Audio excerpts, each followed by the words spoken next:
sucesso da COP30 depende de um novo compromisso global de financiamento, capaz de viabilizar a transição climática nos países mais vulneráveis. É nesse contexto que o Brasil tenta liderar o caminho entre Baku e Belém. Essas agendas precisam ser conectadas. Existe um esforço do Brasil na produção daquele mapa do caminho entre Baku, da COP29 e Belém, para vislumbrar como é possível sair de uma meta de 300 bilhões de dólares de financiamento climático global a partir do ano que vem, para chegar em 2035 com pelo menos 1,3 trilhão de dólares, né? Então acho que esses são desafios que vão além do que vai ser discutido dentro das salas de negociação, né? Então é essa conexão maior, colocar a agenda de clima como um pilar estratégico da agenda global de desenvolvimento nesse prazo daqui até 2050 e mais adiante, depois até 2100. No Brasil, o governo tenta mudar esse cenário. Reativou o Fundo Amazônia, que já movimentou 3,5 bilhões de reais em projetos de conservação e desenvolvimento sustentável. Criou 2 novos instrumentos para levar a COP30, o Fundo das Florestas Tropicais para Sempre e o Unidos por Nossas Florestas. O Fundo Floresta Tropicais para Sempre, que é um mecanismo global inovador e previsível de recursos que serão enviados para países que têm floresta tropical e que fizeram o seu dever de casa na proteção dessas florestas, de forma a financiar políticas públicas que vão efetivamente não só manter as florestas em pé, mas também financiar o papel dos povos indígenas e comunidades tradicionais em proteger as florestas, mas também restaurar aqueles ecossistemas que são importantes e que prestam serviços da natureza para o nosso bem viver. E é nesse contexto que o futuro do clima também passa pelo campo. O agronegócio brasileiro é um dos pilares da economia e também um dos setores mais impactados pelas mudanças climáticas.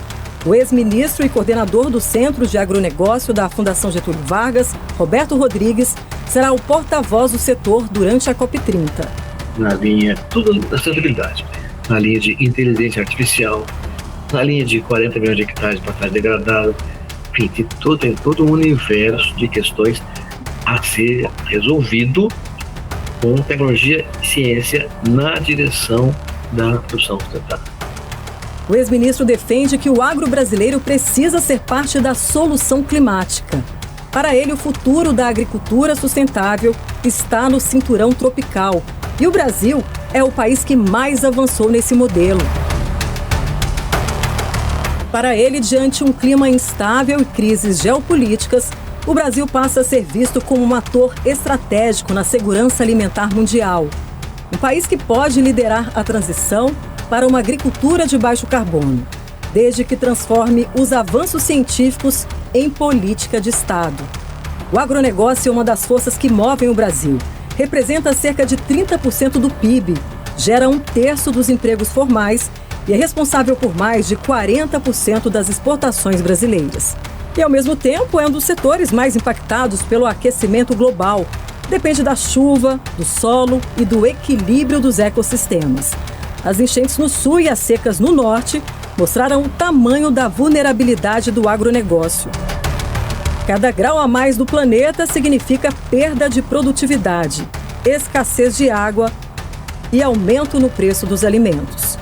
Segundo a FAO, mais de 735 milhões de pessoas no mundo já enfrentam insegurança alimentar grave, um número que voltou a crescer com os extremos climáticos.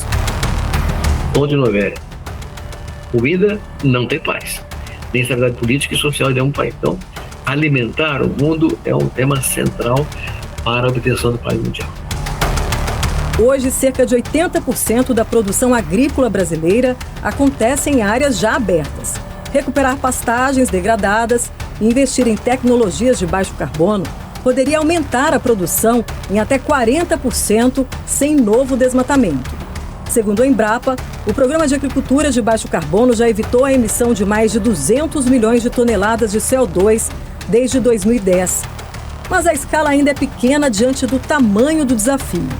A segurança alimentar global depende de um agro sustentável, capaz de produzir mais com menos impacto. O agro do futuro precisa ser eficiente, inclusivo e regenerativo. O Brasil tem tecnologia, terra e conhecimento para produzir de forma limpa, garantindo o abastecimento mundial e a proteção das suas florestas. Uma missão desse setor que pode se tornar a chave na construção de uma economia verde e na luta global contra a fome.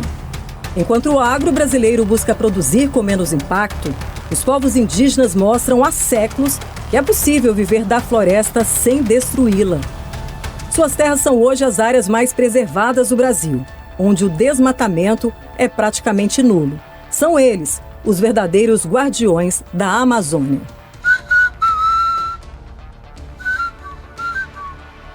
Apenas 5% da população mundial vive em terras indígenas, mas elas abrigam mais de 80% da biodiversidade do planeta.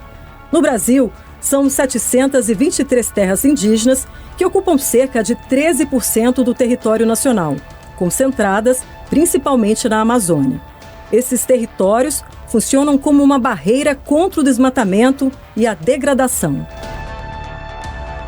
Os indígenas, cientistas, principalmente eram as mulheres, as cientistas indígenas, domesticaram centenas de espécies, açaí, cacau, cupuaçu, buriti, castanha, e então mandioca, os incas até as batatas, e tudo isso manteve sempre a floresta.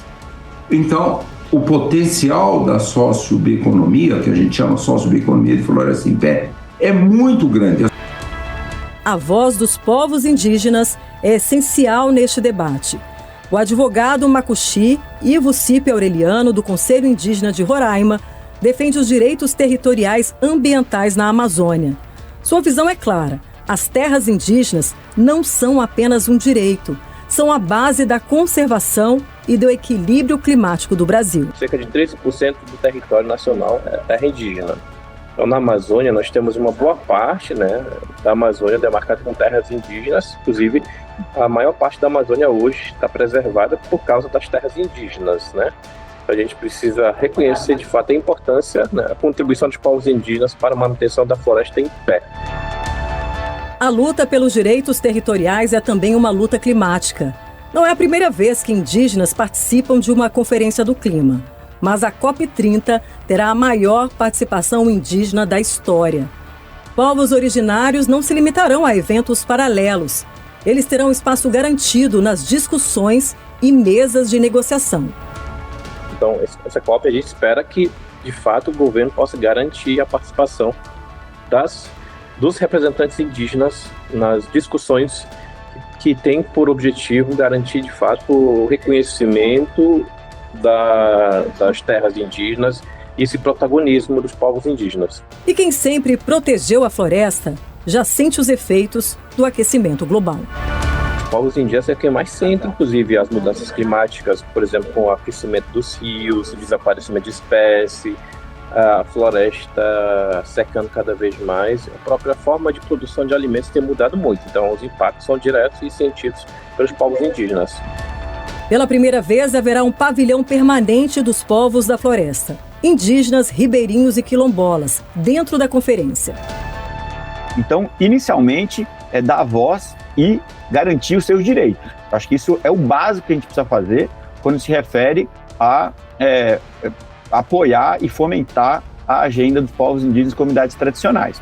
E o outro elemento é fazer com que os recursos financeiros que estão estabelecidos para reduzir o impacto climático, o impacto negativo, eles cheguem diretamente aos povos indígenas.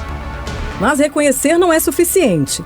É preciso passar do discurso à ação, com participação, poder de decisão e recursos diretos para quem preserva a floresta.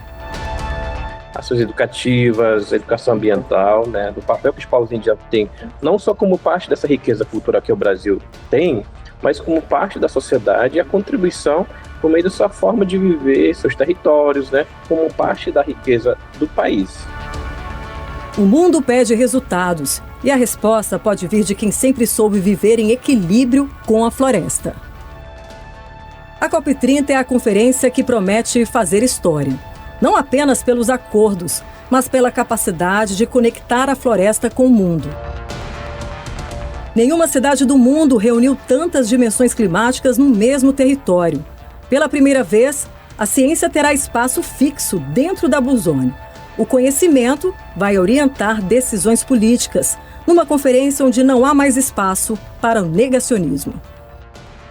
Durante muitos anos, as discussões de mudança do clima, as pessoas achavam que era uma questão de meio ambiente, que era uma questão secundária. Na verdade, a mudança do clima está afetando a economia de todos os países e, portanto, abre a possibilidade de mudanças nas diversas economias que podem ser extremamente favoráveis para o crescimento, para a criação de emprego e outras vantagens. A participação de pesquisadores na Blue Zone é um marco.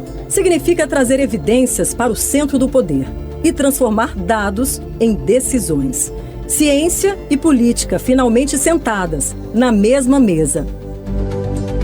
A conferência vai debater como financiar infraestrutura resiliente e proteger as populações mais vulneráveis.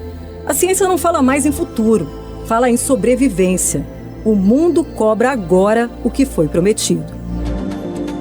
Belém será o ponto de inflexão. É a COP da implementação. E só depois pode ser chamada de COP da verdade, de onde a floresta fala e o mundo precisa ouvir. Aqui a ciência e a esperança vão dividir o mesmo palco. O desafio agora é converter promessas em resultados e transformar o simbolismo de Belém em ação global. O verdadeiro legado não está nas estruturas, está nas ideias e vontade de implementá-las.